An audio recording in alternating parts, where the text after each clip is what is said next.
today about, as you just heard, we're now recording the meeting. So my name is Nicola Miller. I'm the director of the Institute of Advanced Studies at UCL, and we're delighted to be co-hosting this event this evening with the Institute of the Americas, also based at UCL. So we're going to be talking today about the effects on women, girls, and LGBTQ people in Latin America of the COVID-19 pandemic and the way that it's been managed in a whole range of countries. And our discussion will draw upon a really remarkable piece of work that's being carried out at the United Nations by the UN Development Programme and UN Women, which has been tracking across the globe the effects of the pandemic in gender terms. So we'll have 6 presentations for you tonight. The first half of the evening will be talking about the COVID-19 tracker and its general and comparative implications, its methodologies as well. And then the second part will look at some individual country case studies. We have people talking about Brazil, Argentina, and Chile. So as there's quite a range of presentations, after each of them, we'll open up a little bit of time if you would like to ask any questions specifically of that speaker. But if you have more general questions, there'll be some time at the end for you to raise those. Please do write your questions in the chat, then I can see them and raise them and put them to the speakers. Other than that, I just ask you please to keep your both your video and your microphone turned off at all times, because there have been rather a lot of problems with bandwidth this afternoon, and we want to make sure we don't get any breakdowns in coverage to you. So I will now hand over to open our event to Maxine Molina. She's Professor of Sociology at the Institute of the Americas at UCL, and she's been very much involved in this project, and she's going to introduce it to you. Maxine.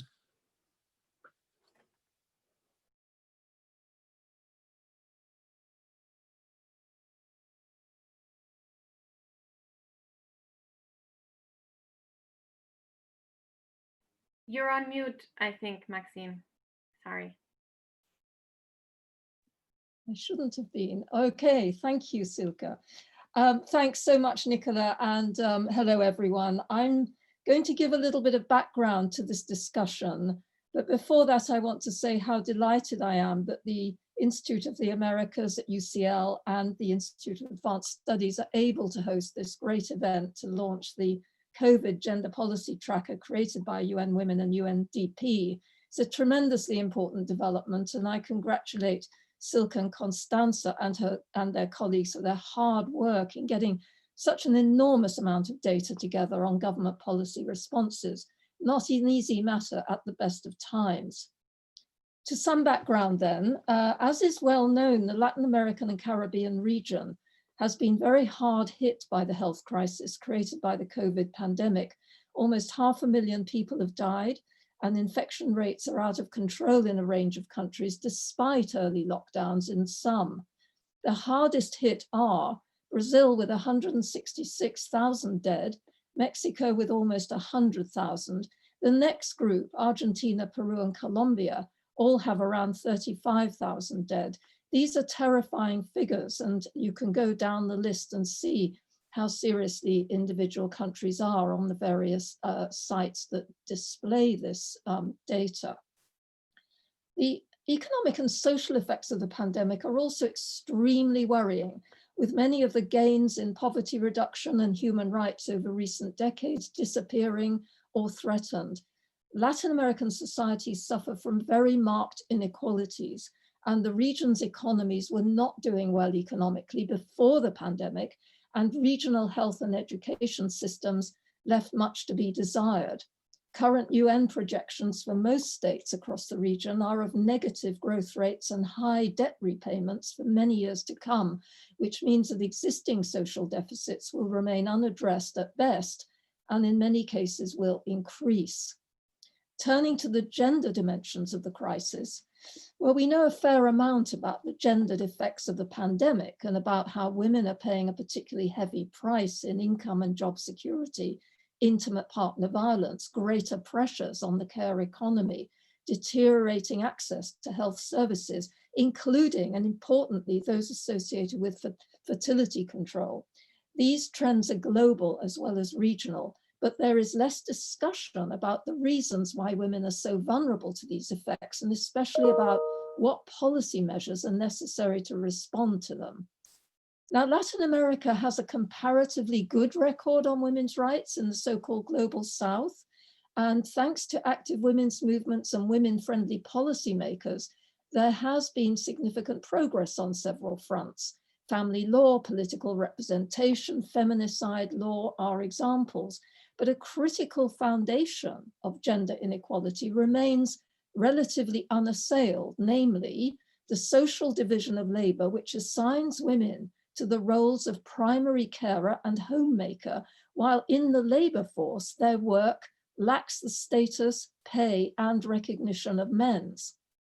These two facts are, of course, mutually reinforcing and sanctioned by cultural norms that are only slowly changing among a portion of the population. As everywhere, COVID has cruelly exposed the fault lines of the societies it's ravaging. Millions of people have lost their lives who might have been saved with more social investment, better healthcare, income support, and one has to say, PPE. Many more people have lost their incomes, and those in precarious and low-paid employment, many of whom are women, are struggling to make it through each day as the tension between being a primary carer and an income earner grows ever more acute, and as essential services come under intense pressure or close entirely during lockdowns.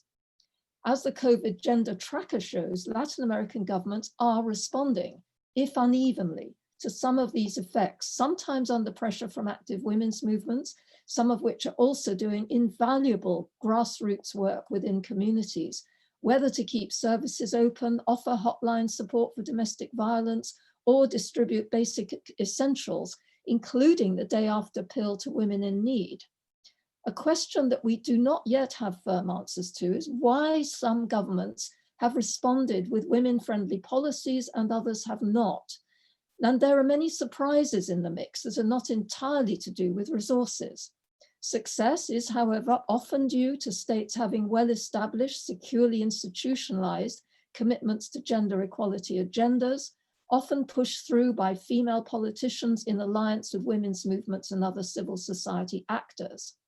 And states that have maintained commitments to social investment have also been able to respond better for obvious reasons. So to hear more about these responses, we'll hear from our contributors, and I'm delighted to hand over to our two speakers from UN Women, Constanza Tabbush and Silke Staab, to hear what their new tracker tool can tell us about how states have responded to women's needs in this extraordinarily difficult time. Constanza and Silke work in the research and data section of UN Women, and they led on the conceptual and methodological development of the tracker. So happy to say over to them. Thank you, Maxine. And let me first start by thanking UCL Institute of the Americas, the Institute of Advanced Studies, the whole team behind the scenes, Maxine, Nicola, Oscar, for organizing this wonderful webinar where we will have the opportunity to discuss and present some of the key findings of our new Global Gender Response Tracker. So as Maxine very eloquently summarized, the pandemic, we all know, has all kinds of gender implications and has taken a huge toll on women. So how are governments around the world rising to this challenge? What measures in particular are they taking to confront the surge in violence against women, strengthen women's economic security, and address unpaid care? To answer these three critical questions, UN Women and UNDP have put together the Global COVID-19 Gender Response Tracker. In it, we have compiled and analyzed around 2,500 policy measures across 206 countries and territories. And we have made every effort to ensure that the tracker is comprehensive as possible. But as you might all imagine, we are kind of following a moving target at a global scale, so that has its limitations as well. The tracker, therefore, is a living platform, and we are striving to improve it with the help of our partners, including member states, civil society, and academia as well. So we are here today to share some of the emerging trends we have identified so far. So if we move on to the global picture, just to give you an idea where the region stands. Next slide, please. Globally, we have identified a total of 992 gender-sensitive measures, combining those that address violence against women, unpaid care, and women's economic security. And with a total of 261 measures, Latin America and the Caribbean is the region with the second highest number of measures, as you can see in the graph. Likewise, Latin America and the Caribbean also stands out as the developing region with the largest number of countries that have adopted what we call a holistic response, meaning that they have measures spanning all three areas we looked at: violence, women's economic security, and unpaid care. So a comparatively positive story, but there are, of course, important gaps in this response, and we will turn to those in a minute. So if we look at the regional picture perfect.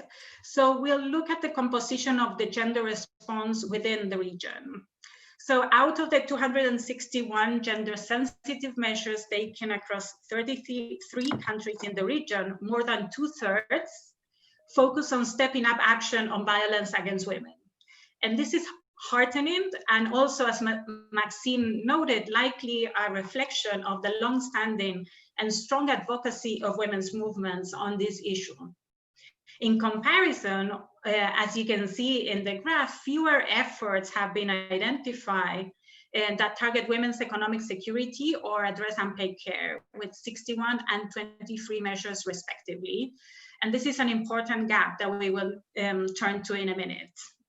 Before, we'll give you an idea of what we've seen with regards to the violence response. So if we take a closer look here, we see that measures that governments have taken to respond to the rise in violence against women mostly focus on strengthening services for women and survivors, followed by awareness raising campaigns. So for example, just to give you a flavor of the different kinds of measures, in the Dominican Republic, for instance, shelters for survivors of violence have been declared essential services and remain open 24/7 during lockdown. Whereas in Bolivia, Chile, and Colombia, as well as some other countries, women can report violence and seek help in pharmacies, usually using a keyword that alerts pharmacy staff of the situation. So while we see an array of different measures across different countries, yet only 6 countries have actually mainstreamed violence against women into their COVID response by integrating it into national and local response plans. And this is an important gap that requires urgent attention. So with this, I hand over to Silke. Thank you, Connie, and hello, everyone. It's a real pleasure to be here. I will continue, if it lets me advance the slide, with another aspect of the COVID-19 response that we looked at as part of this project, which are social protection and labor market policies. And we took more of a gender mainstreaming approach to this dimension, if you like. So we worked with a pretty large data set globally of 1,300 measures, social protection and labor market measures, that we then looked at through a gender perspective. 339 of these measures were in Latin America and the Caribbean, and to determine the extent to which these measures address gender-specific risks and vulnerabilities, we asked 2 basic questions. One, does the measure aim to reduce women's economic insecurity, for example, by targeting them with cash transfers or in-kind support? And two, does the measure support unpaid care and address the rising demand for unpaid care in the context of lockdowns? For example, by providing leaves for workers with family responsibilities, or by keeping childcare services open during shutdowns. The findings are quite sobering, but I think in line with what kind of one perceives also at the country level, particularly when it comes to unpaid care. In terms of measures that address target women's economic security, we see that roughly 15% of these over 330 social protection labor market measures do so. And while this is clearly not sufficient, it is higher than what we found for the global average, meaning that Latin America is doing comparatively better in this area than most other regions. We think that this is not a coincidence and builds on the region's efforts to strengthen social protection systems over the past 2 decades. In fact, one of the most widespread measures that supports women's economic security during this crisis has been the extension of cash transfer programs. And countries that had heavily invested in these programs prior to the pandemic were able to scale up support relatively quickly by either providing extra payments to women who were already among the recipients, as for example in the case of Colombia's Familias en Acción, or by reaching out to new groups that were not previously covered, including, for example, domestic workers, as has been the case in Argentina. When it comes to unpaid care, in contrast, that we can see remains a much neglected area, with only 7% of social protection and labor market measures in the region addressing this issue, which is, I think, slightly lower than the global average. But the global average is also, just to say that, quite dominated by the response in the developed countries. So looking a bit closer at what kind of measures countries have taken when it comes to unpaid care, we see that overall only 12 countries in the region have taken such measures out of 43. We're talking Latin America and the Caribbean here. And these 23 measures fall into 3 broad categories. One category is social protection, comprising both social insurance measures and social assistance measures. And the former includes, for example, expanded family leave provisions for workers with family responsibilities. Chile is one example where extensions of up to 90 days were granted to parents on parental leave for the duration of the lockdown. The second category of care-related measures are labor market measures and include things like shorter or flexible work arrangements, additional wage subsidies for working parents, and so on. So, for example, in Bolivia, parents were allowed to reduce working hours for COVID-19 related family care. But while these measures obviously signal an important recognition of unpaid care responsibilities, their reach, of course, particularly of the social assistance measures, but also some of the labor market measures that are very centered on formal sector employment, remains limited in a region where informal employment is really quite pervasive. And so fairly little attention has been paid to the third category. So care services and schools included were, and in most countries remain, shut even as lockdowns are eased. One exception is Costa Rica, which maintained its public network of daycare centers open during the lockdown to serve children of essential workers, which is obviously an important measure. So that was a rough overview of the information contained in the tracker, but there's really much more to it, and we encourage you all to check it out. Put the link on the next slide. Sorry.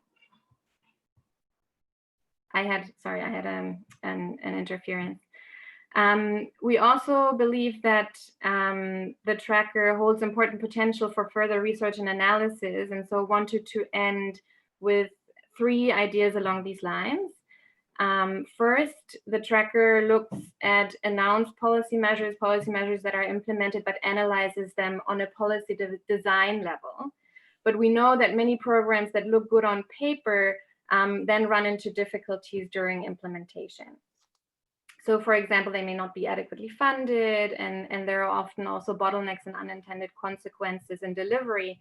And I believe we'll hear a bit more about this from Bila in her presentation on Brazil. Second, the tracker looks at government measures, but we also know that the community-based response has played a major role during the pandemic, and we're looking forward to hearing a bit more from Eleonor and Paola on this for the cases of Argentina and Chile, respectively. And finally, picking up, and I'll end there, on Maxine's remarks at the beginning, some countries seem to have a stronger gender response than others, begging the question of why this is the case. I'm afraid we don't have answers yet, but we do have some hunches, and I've put some questions here.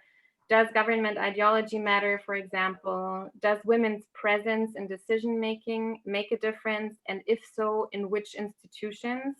For example, do we see a better response in countries with strategic partnerships between autonomous women's movements, women politicians, and feminist bureaucrats? And our hunch is that this may be the case for Argentina, for example. And then finally, what role do policy legacies play? In Brazil, for example, and again, Bila will say more about this, a massive expansion of cash transfers was pushed through by the opposition in Congress, certainly building on the legacy of Bolsa Familia and other programs from the Lula and Dilma years. So I'll end here, and I'm really looking forward to hearing more from other panelists, including Jasmine, who will look at the health response in the region, which is an important dimension that we haven't covered in the tracker. Thank you.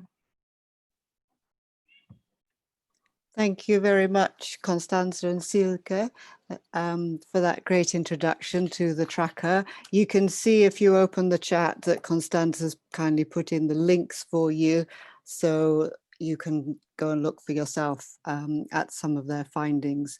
If there are any questions to Constanza and Silke, please put them in the chat now.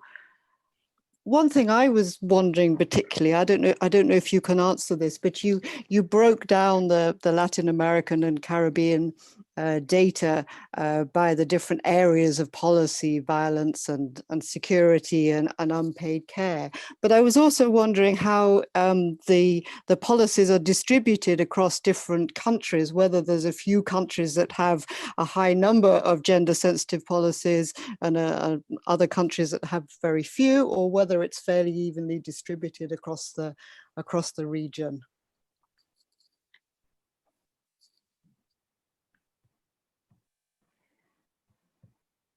Constanza or Silke, are you able to answer that? You're on mute at the moment. Oh, okay. I thought we were waiting for after Jasmine. Okay, yes, we can certainly do that now. I think one of the key, we use these two different measures, like number of measures and number of countries, that help you cut the data in different ways. When it comes to the distribution within the region, one thing we've noted is the difference between the Caribbean countries and the Latin American ones. So that's like quite a distinction in terms of not only number of countries with measures, but also number of measures per country. So I think that will be the biggest distinction that we've seen. So a bigger amount of countries with measures as well as measures within the Latin American countries, in contrast with the Caribbean ones. Right, that's very interesting. Yeah, okay, yeah. Thank you. Does anybody else have any questions they'd like to raise? I guess maybe they're going to develop as we have more information. So let's move now to our second speaker, who's going to cover the whole area. Jasmine Gideon from Birkbeck in the University of London is going to talk about health and gender in the COVID response overall. So Jasmine, I hand over to you. Hello. And yes, thank you very much, Nicola. And I would like to thank Constanza, Silke and Maxine for inviting me to speak today, and again, the rest of the team for facilitating everything, including the slides, etc. So I'm going to talk a little bit about the health system, not so much about the sort of specifics of the response, but about why it's important to maintain a gendered analysis of the health system, because while there's been a lot of attention on the gendered dimensions of COVID in terms of whether men or women are more likely to get COVID or more likely to die from it, I think there's the kind of broader gender dimensions of health and health systems have been overlooked. And again, while there's been perhaps more amongst feminists some discussion of whether sexual and reproductive health services have been marginalized as a response to the kind of focus on COVID. Again, there's not much discussion of other dimensions of the health system from a gender perspective. And it seems that unlike the UNDP and UN Women's Initiative here, that PAHO has been less able to kind of draw together a coordinated response across the region. It seems that's not really happened in the same way. So yeah, I'm going to just give a very brief overview and really kind of theoretical framework, which I'm going to illustrate with examples of the Peruvian case, but I would argue that the kind of questions I'm posing can equally be applicable in other country contexts.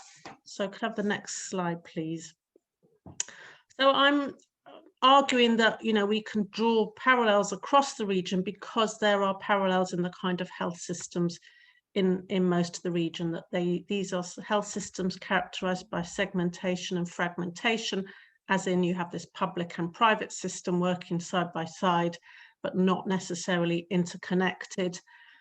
There's fragmentation in terms of a lack of coordination across sectors, etc. That there are also strong colonial legacies and patriarchal gendered norms deeply embedded within these systems, and that on the whole across the region, women are more likely to be in the public sector, while men are more likely to own private health insurance plans, which women are then covered by, but they don't hold them in their own name. They access them through their male partners.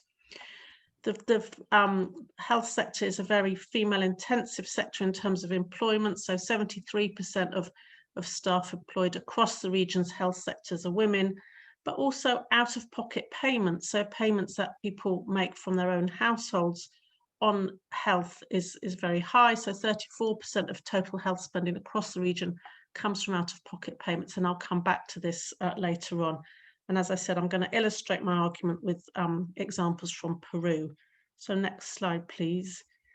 So just very quickly, for those of you not familiar with the Peruvian health system, around 60% of the population are covered by the public sector, and 30% are covered by social health insurance, so e-salud, which is for people on very low incomes, and 10% are covered by the armed forces, national police, and the private sector. So the private sector is fairly low key in Peru, but it is still there.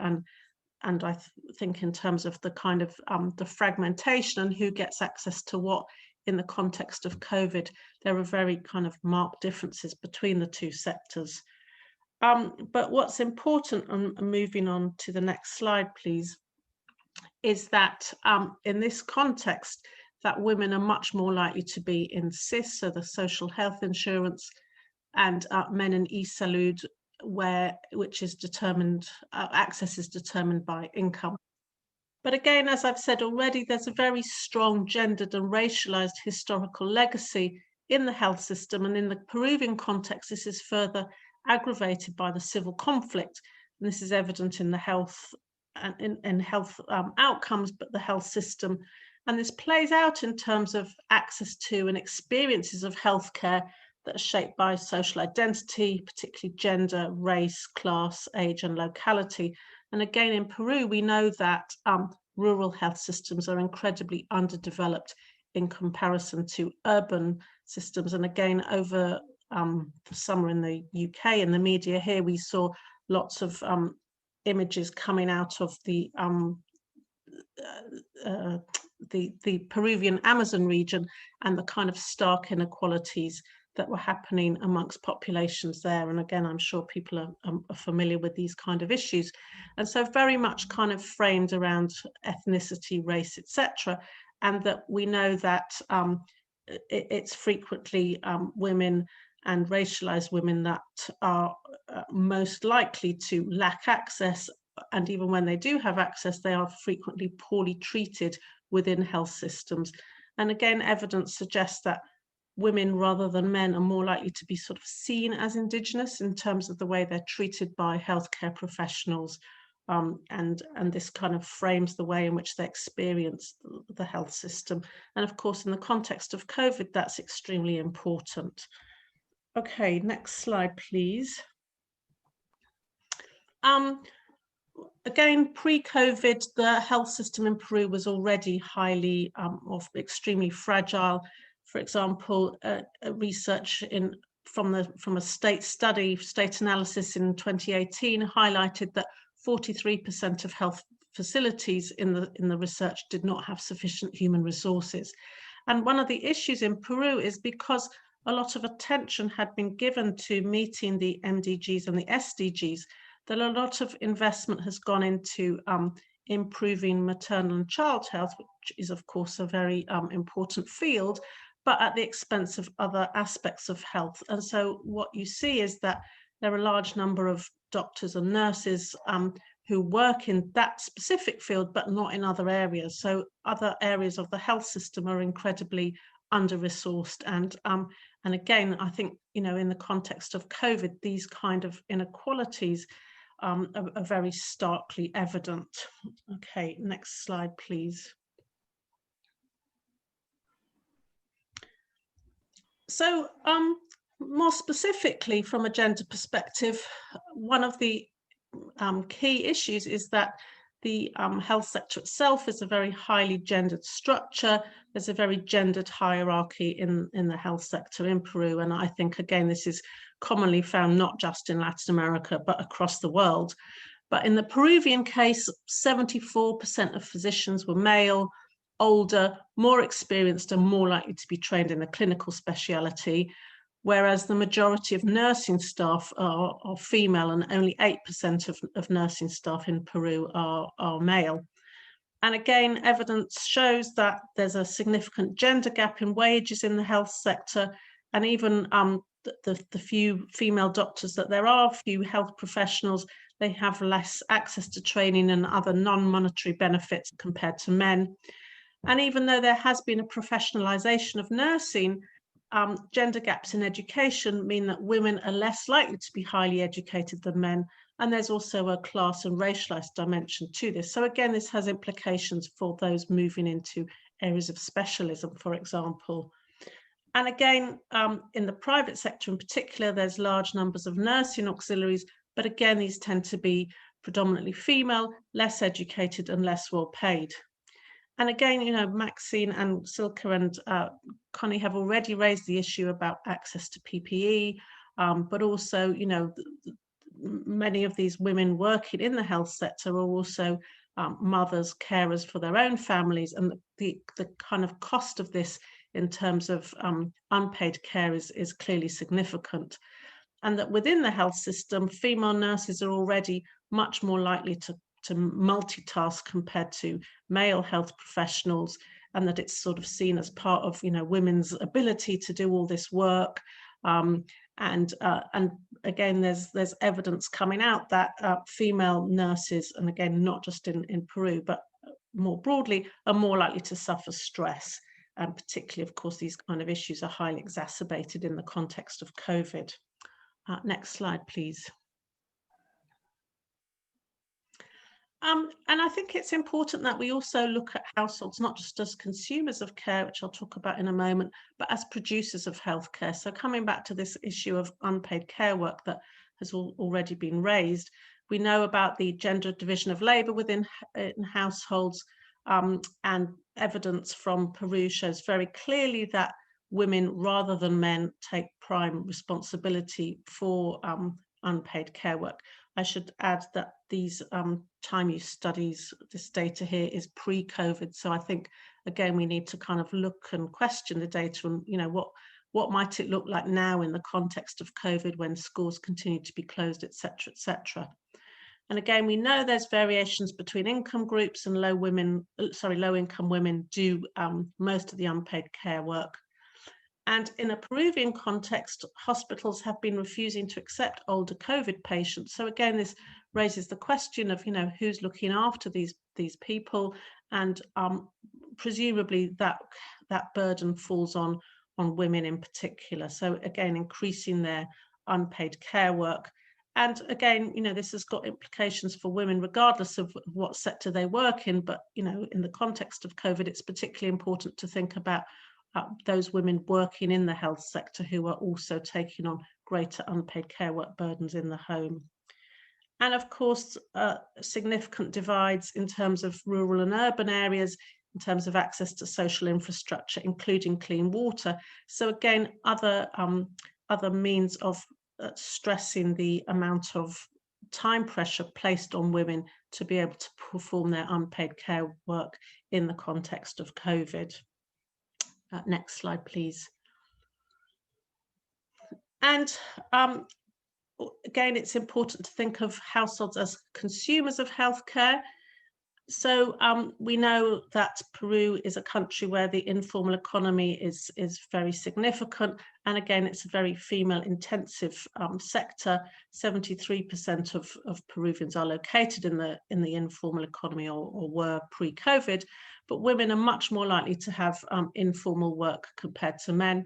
So again, this has very significant implications in terms of what access and entitlements they have in terms of healthcare services. And again, while basic services are available to them and they are able to access certain treatments required as a consequence of COVID, it doesn't mean to say that there aren't other ways in which, you know, more informal mechanisms that constrain their access to the healthcare system. And as I've said already, women are much more likely to be located in the CIS health sector, so the social insurance, which again is incredibly underfunded compared to other parts of the sector, and there's not necessarily access to ventilators, etc. And it's not as if people in the CIS sector can then suddenly access a private hospital where there's a ventilator. That just is not feasible in the Peruvian case. So again, this is where the fragmentation of the system is very significant and does arguably have gendered impacts. We know that lockdown has meant key economic activities with female-intensive service sectors are hardest hit. So again, the service sector where high numbers of women are located. So again, this raises questions about their ability to generate income and their ability to pay for healthy food or whatever. But more significantly, in relation to health, it's important because of out-of-pocket expenditure. So the cost of medicine, the cost of other health inputs that you might need. People might be charged for clean sheets for their stay in hospital, etc., etc. These are all included in debates around out-of-pocket expenditure. And there's discussion that, it's important to think about other aspects of health expenditure in terms of cost of transport to hospital, etc., etc. But the data we have shows that women pay higher levels of out-of-pocket expenditure than men. So if women are those that are losing their job, those that are taking on more unpaid care work, what does this mean for their ability to pay for health-related expenditure, which in the context of COVID is likely to significantly increase? So clearly, there are suggestions that the financial burden of COVID is impacting women much more heavily than men. And again, their indirect health costs, there's been evidence from Peru that other over-the-counter pharmaceutical products are rising. There's a differential price structure for things like face masks, etc., etc. So all of these costs need to be considered, and the gendered impacts of paying for these is important. And next slide, please. So just really to finish, yeah, I think it's important that there's a greater solidarity and coordination across the region in terms of responses to COVID from a gender perspective, and thinking about, you know, health in this context. It's important that we recognise and acknowledge that health systems are gendered structures, and that we need to think about gender beyond just the kind of immediate response to COVID in terms of, you know, who is more vulnerable, women or men, but think much more broadly, and also consider the, as well as the gender, the racialized impacts of COVID on households, and to recognise them as both producers and consumers of health. So I will finish there. Thank you. Many thanks, Jasmine. That's a fascinating case study in itself, really, of Peru. I suppose I'm just wondering, given all your in-depth knowledge about Peru and relating it to the UN tracker, and they were speculating, Constanza and Silke was speculating at the end about why there might be stronger responses in some countries than others. Well, first of all, did Peru have a relatively strong or relatively weak response in terms of policy sensitivity to gender? And it, depending on your answer to that, how would you explain that, given your knowledge of the Peruvian health system? So it's a big question, but it is. And maybe there's other people in the audience who are better placed to answer. I mean, I would say that in terms of response, they you know, the Peruvian government did respond rapidly. Lockdown was announced pretty quickly. There were measures put in place in terms of social protection, etc. But I think, yes, we know that it's still one of the countries that has had highest death rates and highest rates of infection. And I don't know so much about the kind of broader gender dimensions. I mean, again, I know that levels of gender-based violence are incredibly high, and those issues, the kind of issues raised by Constanza and Silke. In terms of kind of, I don't think there's been much thought given to the gender dimensions of the health system in terms of the response. And I think one of the problems, and I've kind of hinted at it, is this fragmentation and segmentation of the health system, that it's not been possible to kind of coordinate initiatives across the different parts of the health sector, so that while you might have ventilators or labs, if they're located in the private sector, they're not able to, that knowledge and expertise and resources don't feed into the public sector. So there's been this very kind of constrained response because there hasn't been a coordinated response across the health system.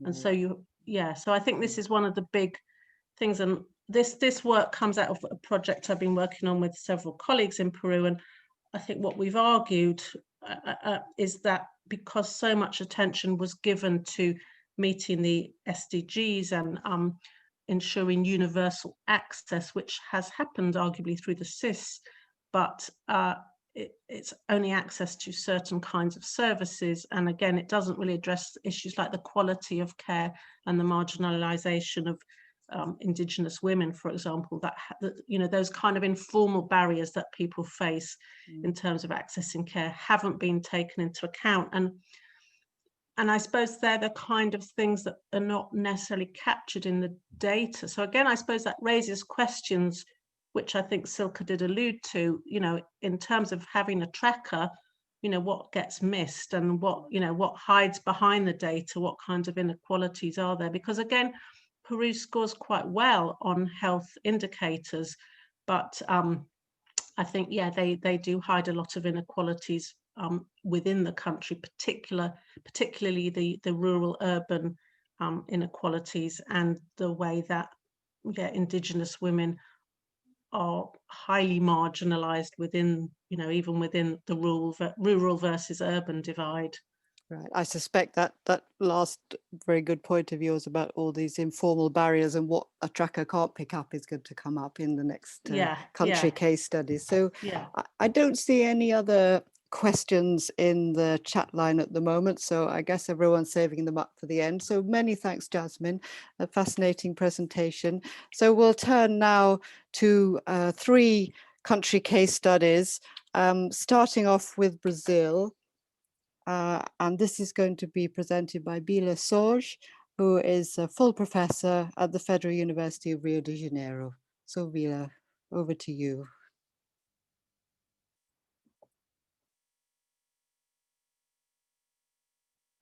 Bila? Unmute. You're muted at the moment. Okay. If you... Okay, thank you very much for the invitation There you are, great. to participate in this very interesting and important event.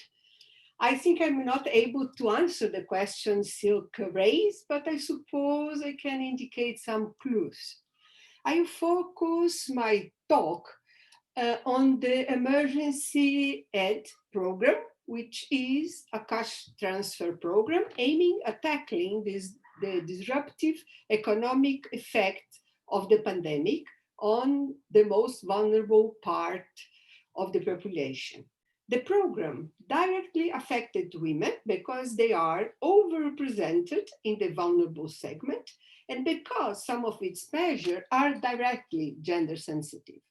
I will comment on the program and the role played by grassroots organizations and NGOs in mitigating many difficulties that women in particular had to face with its design, the program design. But first of all, I will place the pandemic in the Brazilian political context of an extreme right government. In recent decades, women's rights, gender equality, and sexual diversity agenda, despite limits and ambiguities, had been greatly strengthened in Brazil. But the arrival of an ultra-right government with strong support from conservative wings of the church represent a huge setback in this historical process.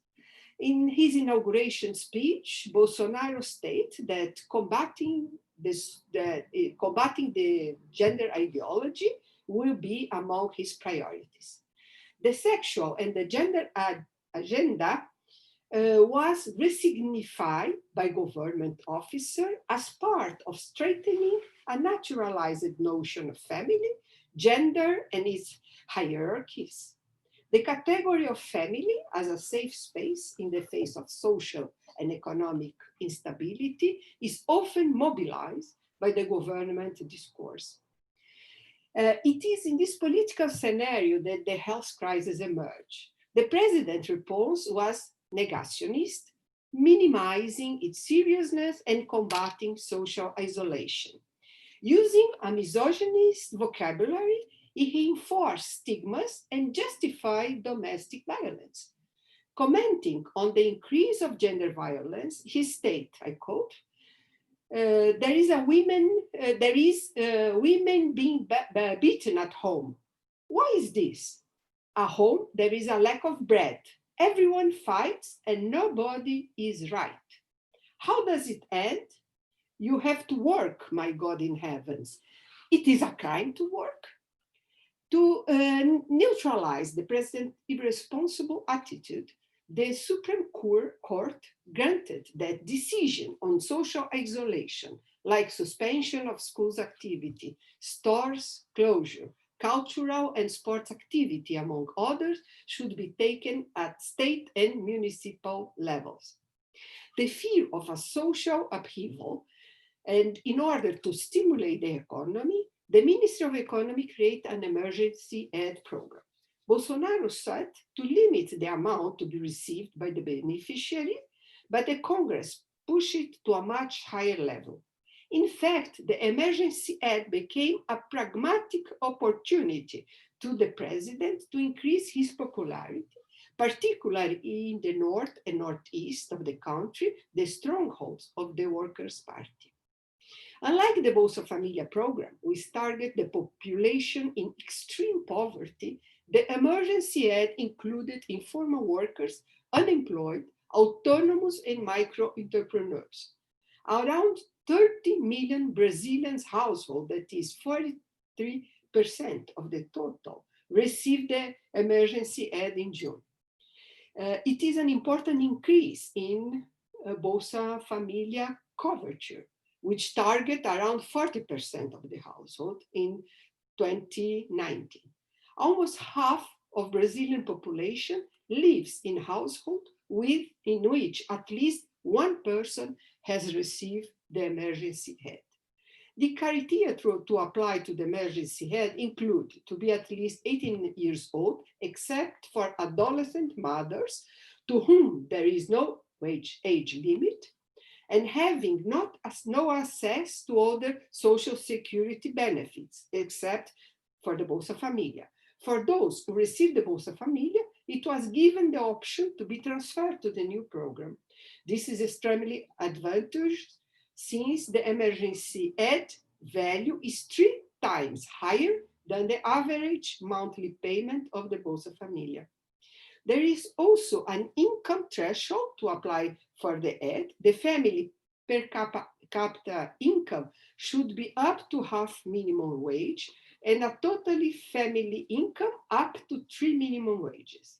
Only 2 people per family over 18 years old can receive the benefit.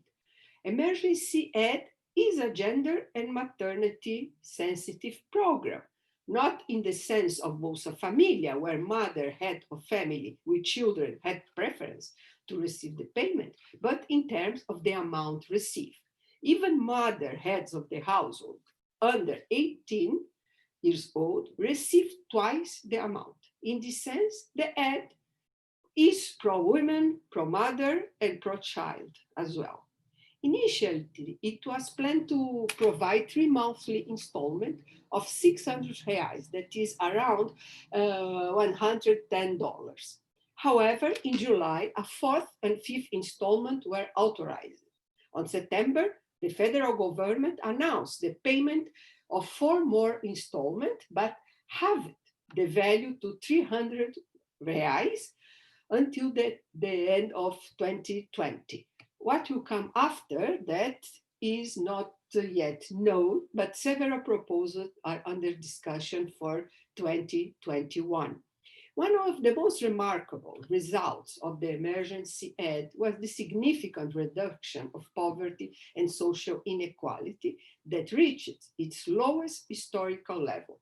Without the aid, it is estimated that the economic crisis caused by the pandemic would compromise all the redistributive effort of the last 25 years. I will comment briefly on some problems that the eligible candidates, especially women, confronted during the implementation of the program, which reveals other dimensions of social inequalities. The first one is that the only way to receive the aid was through online inscription. It became clear that digital inclusion, not only the access, but also the ability to effectively use ICTs, is still a challenge in Brazil.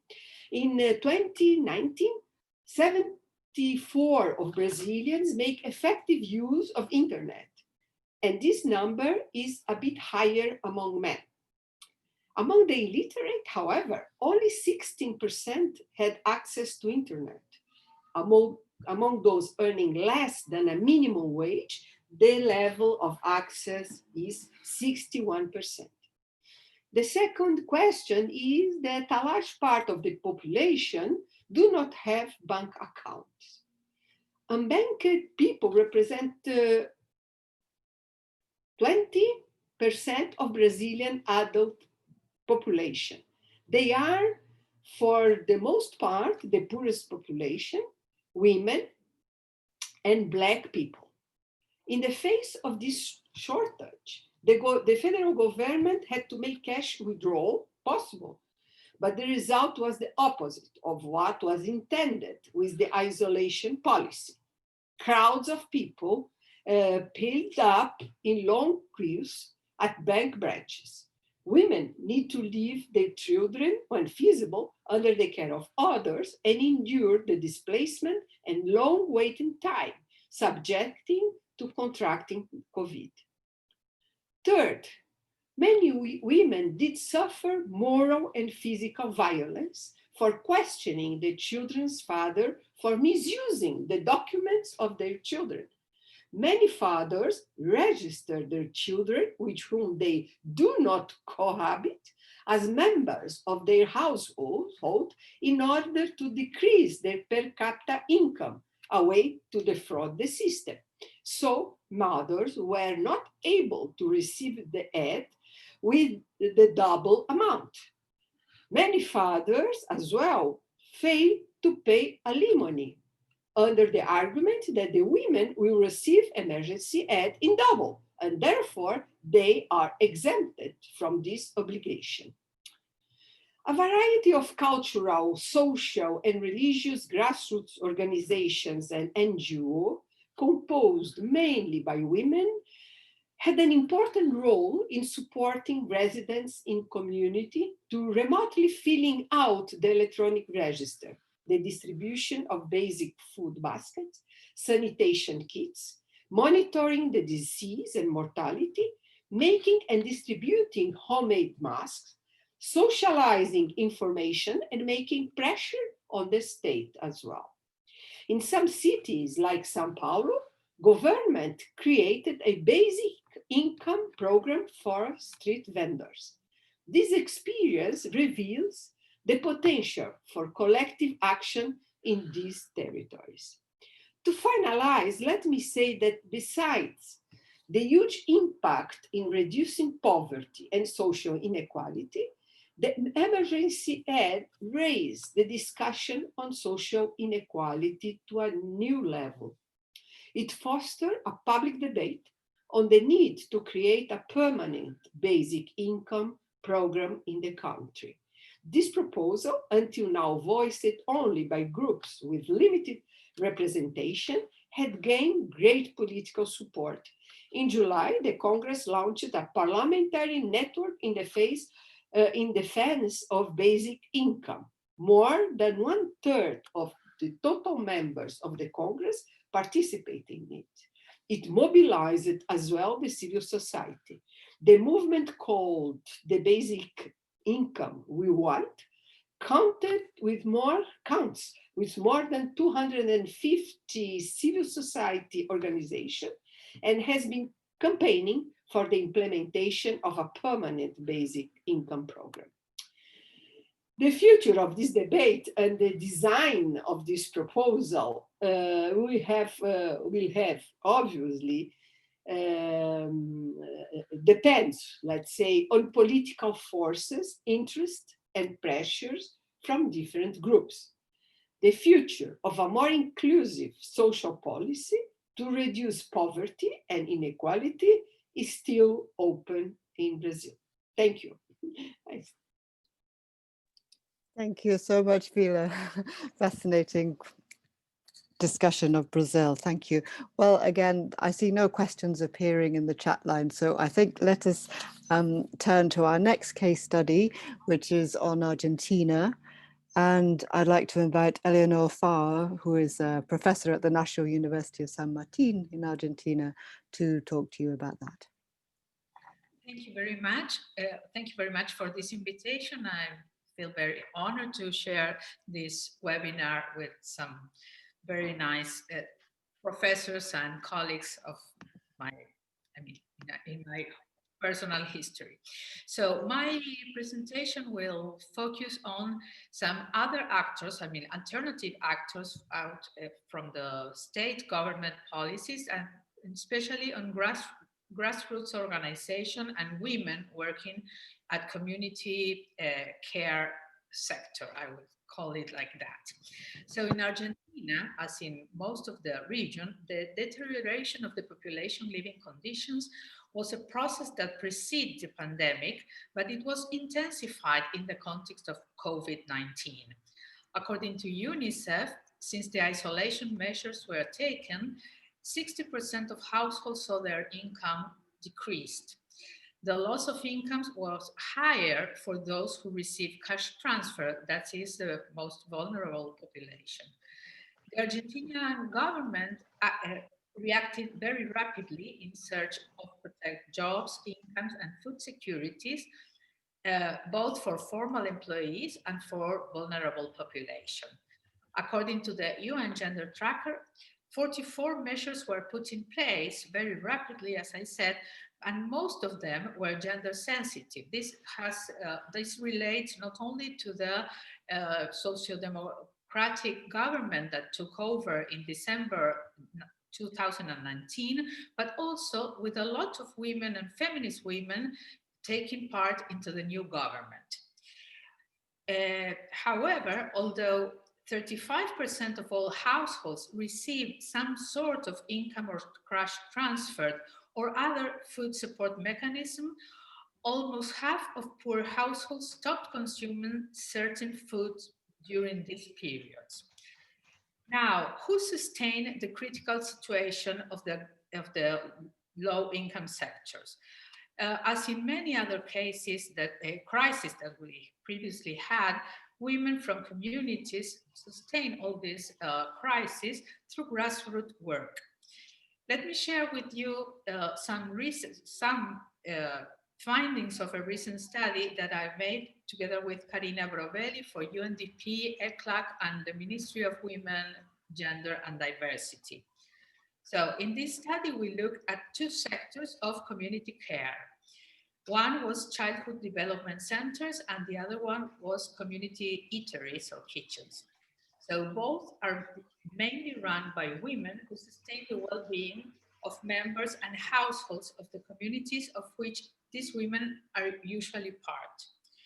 These sectors are normally treated as homogeneous. However, they are two very particular phases within the wide world of community care. Regarding childhood centers, they mix education and care provision through popular pedagogies like Paulo Freire and so on. They aim to promote the development and rights of the children they attend and to kind of prevent the intergenerational reproduction of poverty. As for the eateries, they work in the immediacy, supporting the mere subsistence of the population.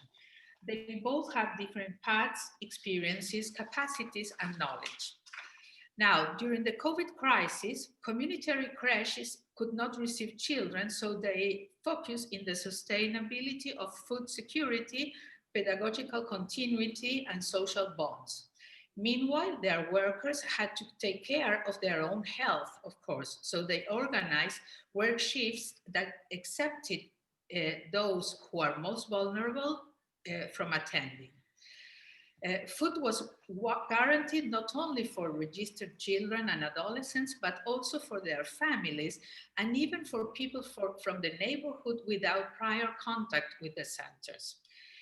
In the case of community kitchens, the deterioration of the social situation quickly impacted the access to food of many households, as I said before. So this resulted in the multiplication of demand for these eateries. There was not only an increase of the demand, but also a change in the profile of this demand. Neighbors who had never requested food assistance before, and especially older people, began to attend. As in the case of communitary creches, eateries workers also implement protocols to take care of their own health. And unlike the case of creches, in the case of kitchens, the national government increased 40% of budget for them. This was not the case in the communitary creches. Now, it is clear that some dimensions of care work for both of these sectors can be perceived and accounted. I mean, there was a huge increase of the care work that these women had to do, as in many other crises before, but this was particular because they were also afraid of their health security, of course. But now there are some other dimensions of the care that they sustain, that they provide, that were quite invisible almost for them, and even difficult to measure. This is the case with what we call like a community and direct care. This is a category that we usually use for household work, for unpaid care in households, but we didn't take it for, I mean, maybe we took it for granted in community care. Now, there was a huge increase of this indirect care, that is, looking for prices, trying to manage new resources with the government, trying to, we say, like, expand the resources to feed more and more people, etc., etc. And there are also some other dimensions of care work that are also imperceptible. That is the emotional care that they produce, that was produced by community care workers in a period that many of the population around was very anxious and sad, and I mean, with a lot of conflict over there. Even an increase in violence against women, they reported. Now, in both cases, both in kitchens and in creches, we found a significant increase of all these dimensions: direct care, indirect care, and emotional care. All in all, the work carried out by women in childhood centers and eateries was central to the sustained subsistence of vulnerable population and their bonds. Although in the last three decades, the state has made progress in financing these spaces, they were not able to recognize still the care work necessary for their operation. And this was particularly clear during the COVID crisis. So the financing of the community kitchens and creches is still intended solely for the purchase of supplies or equipment, but not for the payment of salaries for these care workers. So they accede to some kind of resources that they're called incentives. This is a language of the neoliberal policies during the 90s that still remains in the grassroots work in Argentina. Okay, I'm wrapping up. So the question now that emerges is once again, up to what extent are these women, as Maxine Molina stated some years ago, at the service of the state? Or who will care for the economic security of community care workers? That's all. Thank you very much. Great, that was so interesting. Thank you very much, Eleonor. Wonderful.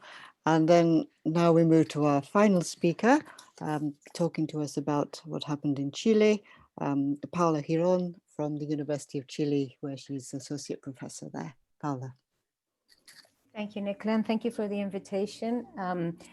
It's quite a challenge to present all that's been happening in Chile over the past few months. I have a PowerPoint presentation. I hope you can see it. What we've called it is a pandemic and gender inequalities in Chile towards the caring territories.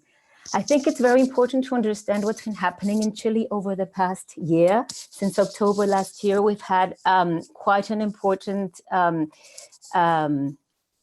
outrage and social outrage due to different complaints in society over the lack of the possibilities of macroeconomic success and how these successes don't reach the overall population.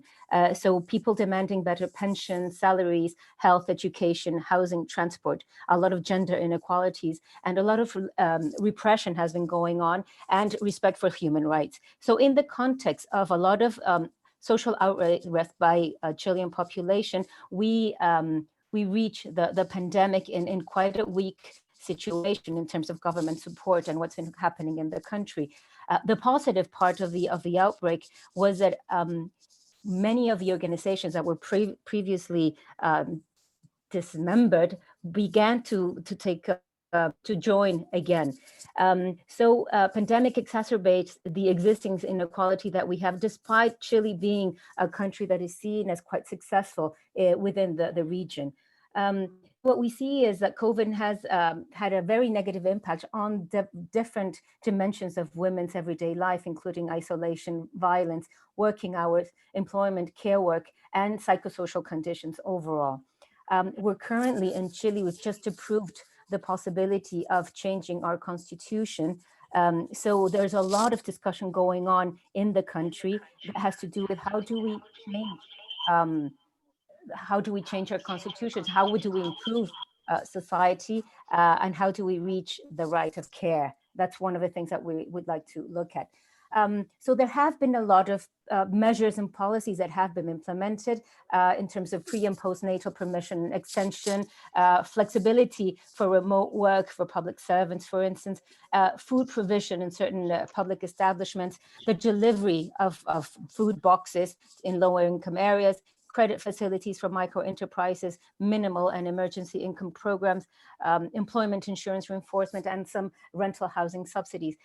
However, these different measures did not reach the population very adequately.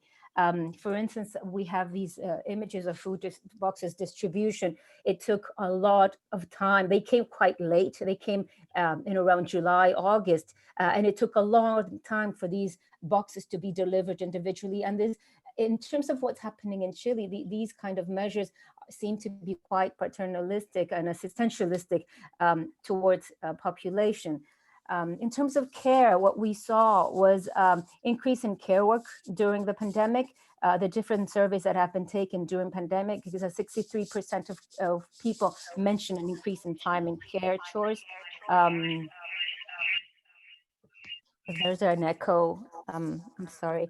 Among those declaring care chores, women increased their care work in greater proportion than men, and 58%. 22% of women increase their care work, of 8% versus 30% of men. And 37% of men who do undertake care chores mentioned that they did not have an increase in their care chores versus 28% of women. So we see that women are predominant caregivers within this pandemic. And there's been an increase in although men have taken care of certain activities, it is women that have been doing most of the activities that have to do with taking care of children, cooking, cleaning, washing up, and looking at the needs of children in general.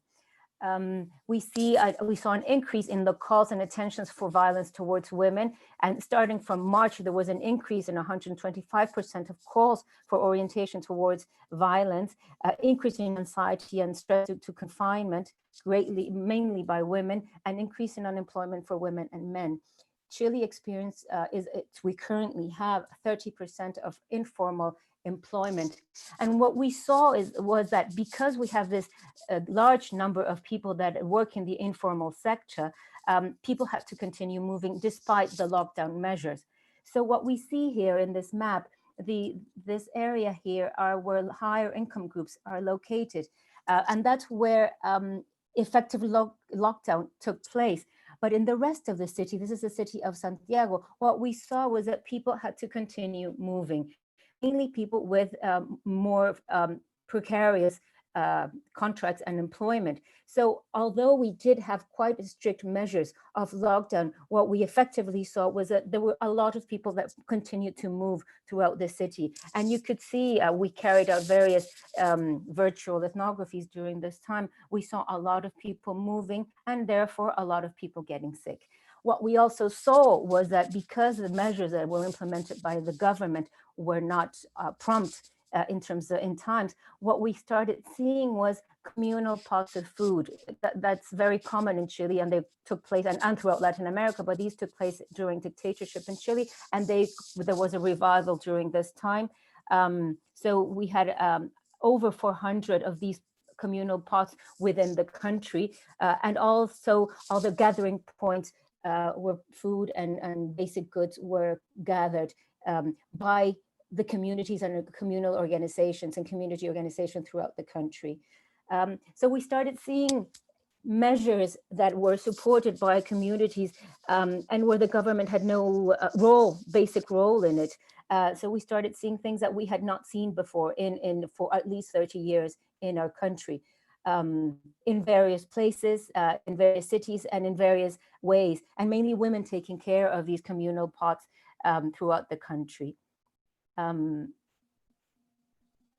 And this generated a big outrage as well by citizens in Chile. In the midst of what was going on, that people in Chile are no longer happy with the economic system. So we started seeing that we were facing hunger by a country that cannot be having hunger at this time. And a lot of uprising due to hunger, due to inadequate measures. And if the virus doesn't kill us, then hunger will. This is what the sign says.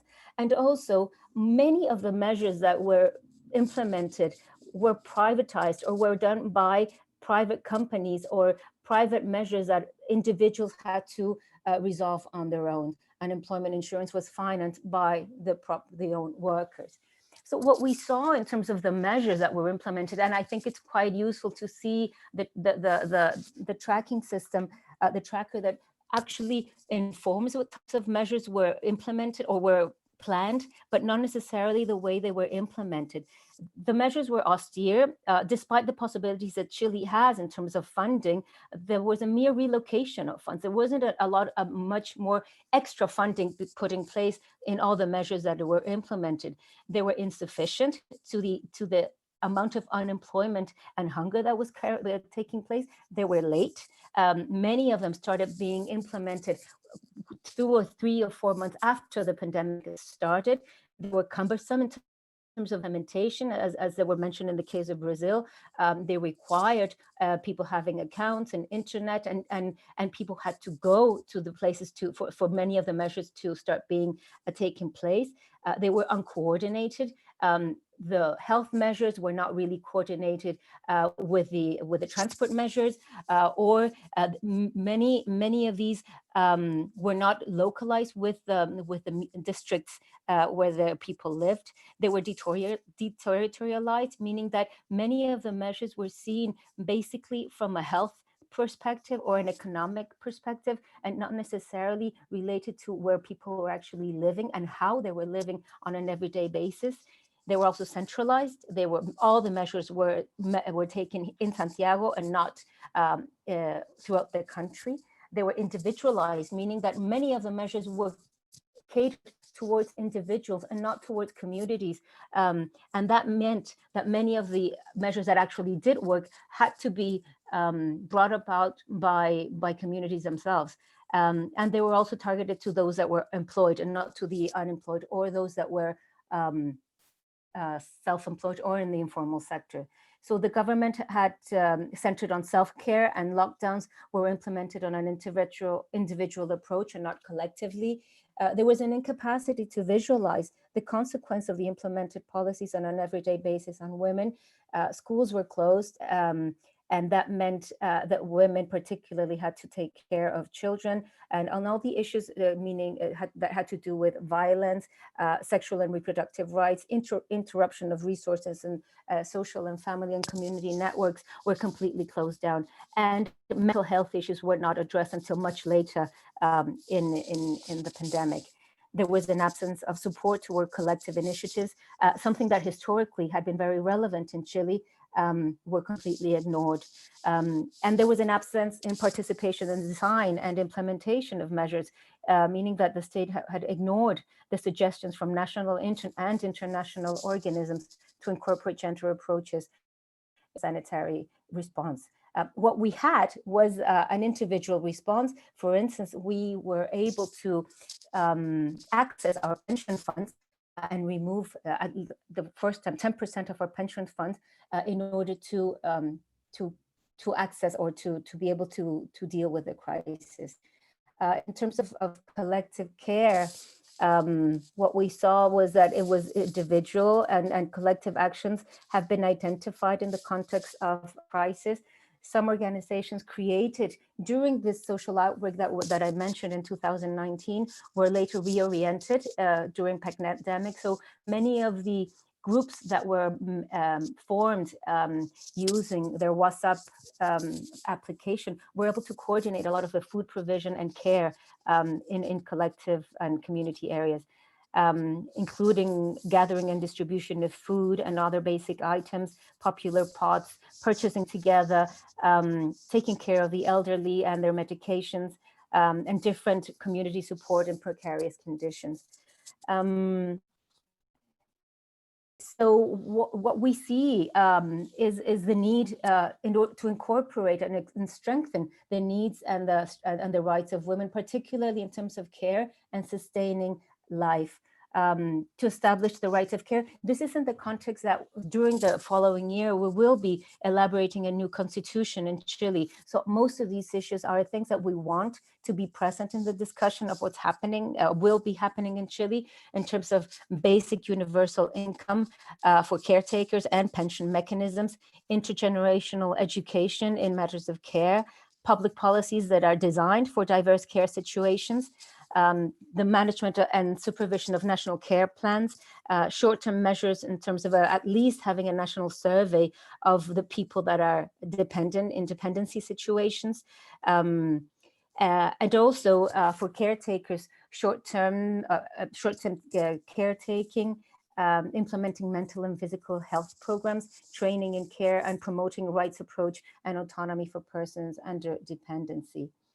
So what we also saw was a complete elimination of territories that care, cities, and the way that cities could be part, or territories could be part of this reproduction of life.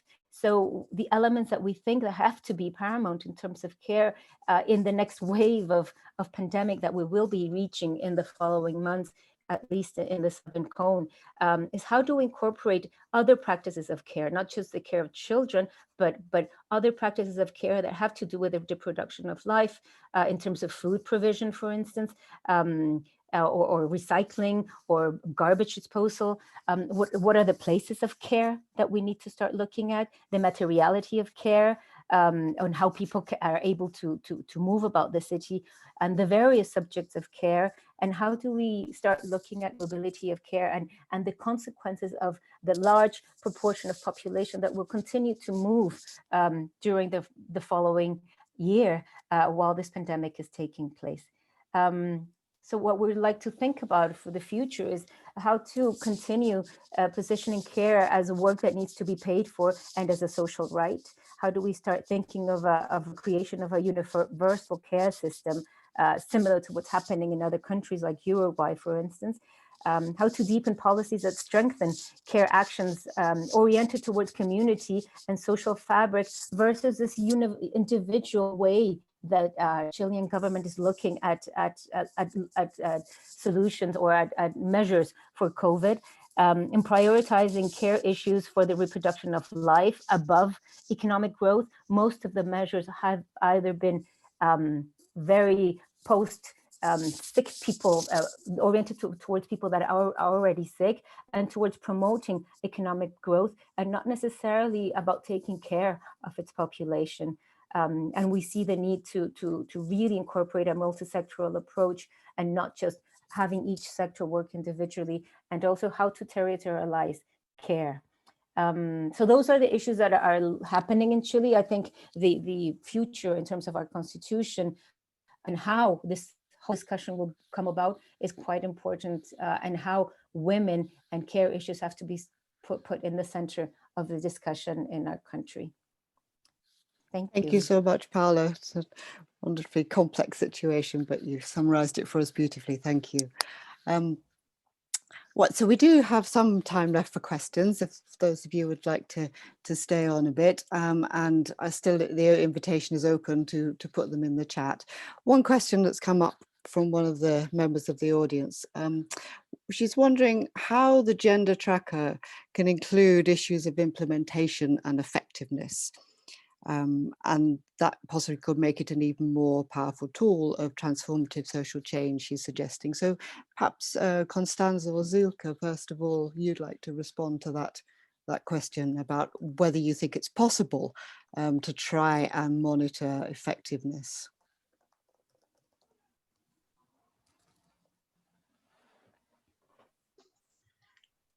Hi, Silke. Is Silke there? Yes, yes. She's on my screen. Okay. Yes, she's there. Yes. I was wondering if you wanted to take this one because I took the other one. So I'm happy to do it as well, but feel free. Okay.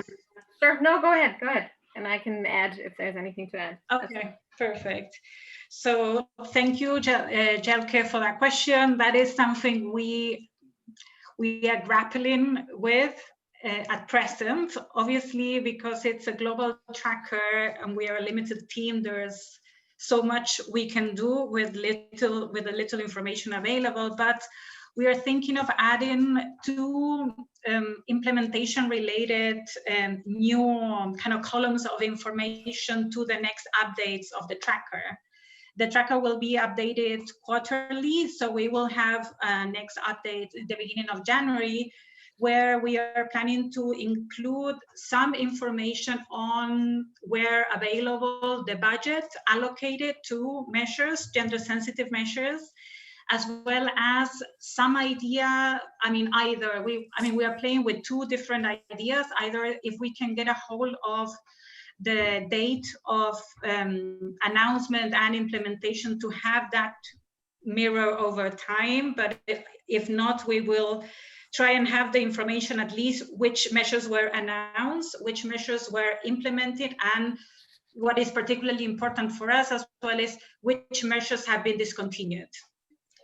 Because we also are wary that in a way our tracker tracks new policy developments, but doesn't track so much those are discontinued or reversals, policy reversals. So that's one of the issues we are trying to grapple with at present. And Silke, you can add if you want.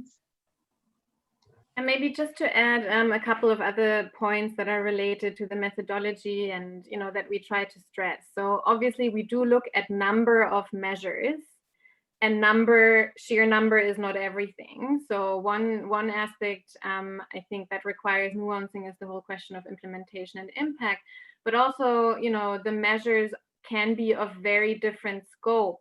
We can have a massive scale up like the cash transfer program that Bila spoke about in Brazil, compared to a helpline for domestic violence victims in a different context. So that's also something to keep in mind and to look at. As Connie said, we've thought about kind of adding some more information that hints at implementation, but I think it's important to keep in mind that this global tracker is quite a blunt tool. And there are real limitations to what can be done with the tracker. I do think it fulfills an important function, in particular in showing, some of the real gaps, even at the policy design level. But I think it's more than anything a starting point for the kind of conversations that we're having today, in which, makes it so important to have more qualitative analysis complementing this quantification of measures.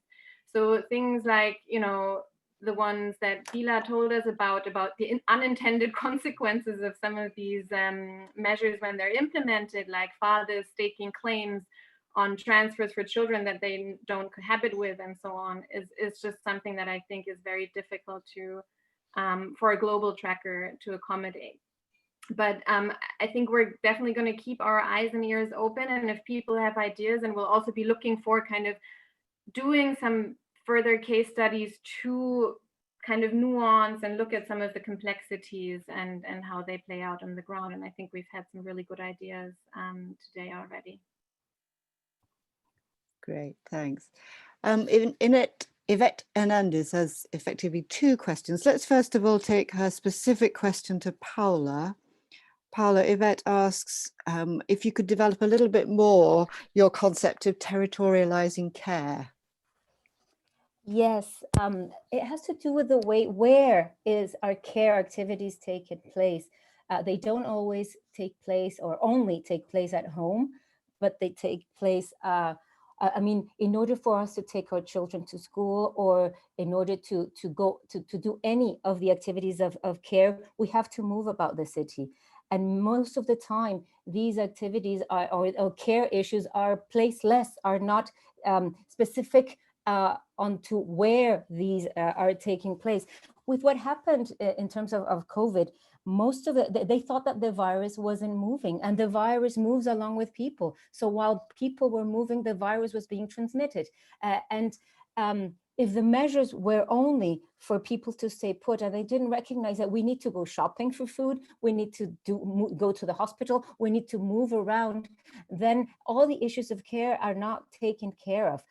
So what we see is that not only do we have to broaden what care activities are, which is not just taking care of children or the elderly or the sick, but also things that enable us to reproduce life, but also where do these activities take place? In order for me to take my child to school, I have to walk, I have to take the bus, I have to move about different places, and the qualities of those spaces are quite important. I mean, I worked at the Faculty of Architecture and Urbanism, so those are the issues that we look at. How do we emplace all the practices of care, and I don't think it's enough to pay for care work, but to actually socialize it and to make it common, to make it social, to make it for different people to have to take care of it. It's not just women that have to take care of it, but everyone that's involved around care issues. So I think there's a lot to be looked at in terms of the role that cities play in terms of improving care conditions for women.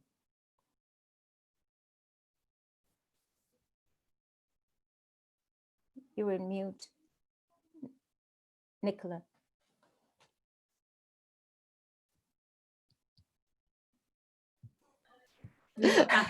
Sorry.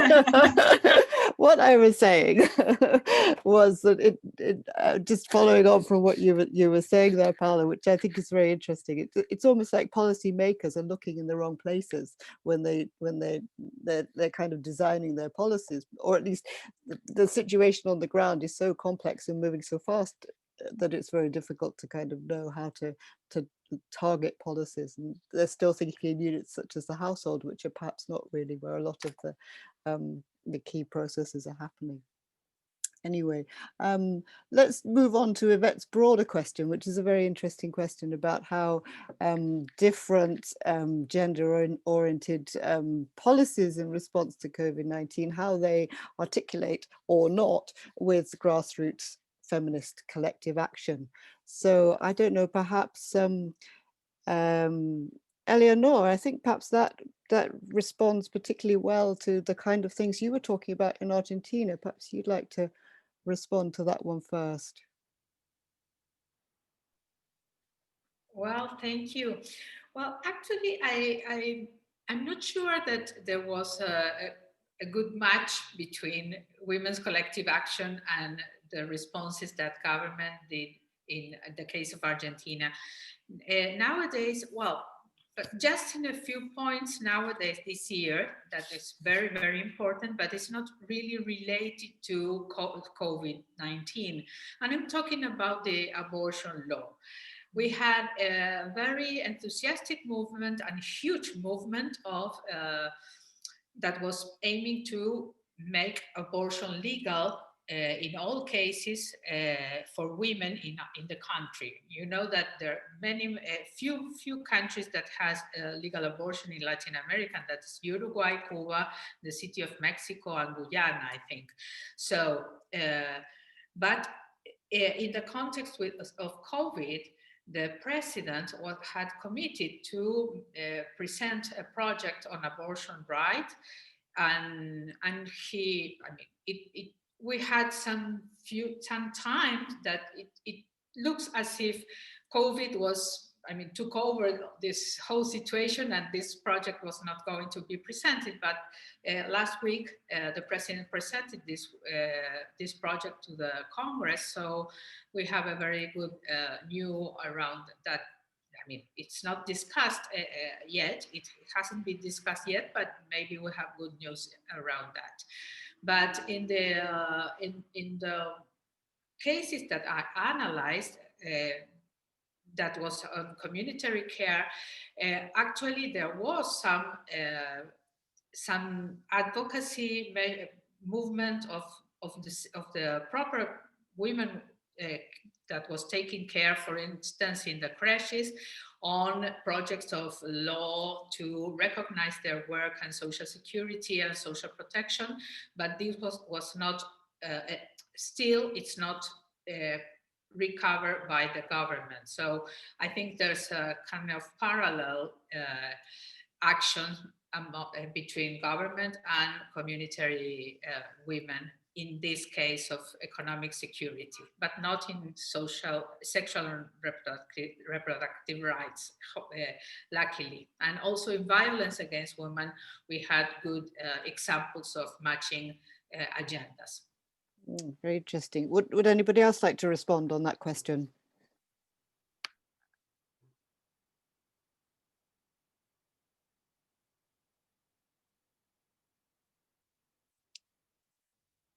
No? Okay, let's move on. Yes, may I say something? Yes, please do. Bila, please. Mention here in this in our talk is about the domestic workers. I think it is such a huge population that we have in Latin America, and in Brazil it is really, I think it is in absolute terms the most huge workers that are in domestic work, paid domestic work. And I think it was very interesting because during this the pandemic, the domestic work, first there were a public discussion about it, because the first person that was died from the COVID was a domestic work that worked in a middle class family, and this middle class came from Europe and contaminated these domestic workers. She was the first one that died on it. So I think all the issue about domestic works became a very important public issue in Brazil. And the domestic workers organized themselves very well, because there were a debate about domestic workers are essential work or not. And in some states, there are a law that said, a decree that said that domestic workers are essential work. And it was about this, by pressure of the trade union of the domestic work, this was concealed. And they start a very interesting movement that it's called essential are own rights. Essential are rights, not work. So I think it was a very important movement of domestic work that the crisis, the sanitary crisis provoked. And they had a movement that was called Who Care for the Carers? So I think it's it was really a very interesting phenomenon that the domestic workers, the paid domestic workers, became a public issue. They sort out from this kind of invisibility that all the time they are left. And I think it was a public debate about them. I think, and in fact, in Brazil, they lost we have 6 million domestic workers, and it's estimated that 1.5 million lost their job during the pandemic. So they were very hit by the sanitary crisis. And I think it's very interesting to think about how this crisis provoke a public debate about something, about a group, a segment of the workers, and completely genderized, that was completely invisible in the public debate. I think this is one topic that I think it is important. Another one about the private enterprises, how they as well participate in this kind of involuntary action in the favelas, in the community, in hospitals, new hospitals for the COVID victims. I think it's important to think about how private capital as well participate in this crisis. I think it's important. I think to monitor what they did, how they invest, what was the consequence, which kind of sector they came, because in Brazil it was very, very important, very relevant. The participation of big enterprise, private capital, banks, and very multinationals, they were very active. So I think it's interesting to track what they did, and how, where, who were they. So I think this. Okay. Thank you, Bila. Thanks very much. Some very interesting points there, and certainly we should think about private enterprises. That's something that resonates even very close to home. I think we're coming to the end of our webinar now, but perhaps just one final question to pose to Silke and Constanza, which actually was raised by Maxine. I'm not sure everybody could see it, but the question of how important the political orientation of the regime is in determining gender sensitivity in policies. Is that one factor that you, with your overview perspective, would think is something that needs to be thought about? Silke, perhaps you'd like to take that one. Sure. I mean, I think it's definitely something that would be really interesting to look at. We haven't done it yet. Again, I think it's something that will need to be looked at through comparative case studies more than any quantitative analyses. And I think what we hinted at in our presentation, which is a hypothesis to explore, is that the ideological orientation of governments does, of course, matter in some things, etc. But we also see, really interesting responses in countries like Brazil, and also Bolivia under the previous government, implemented measures around violence, implemented some social protection measures.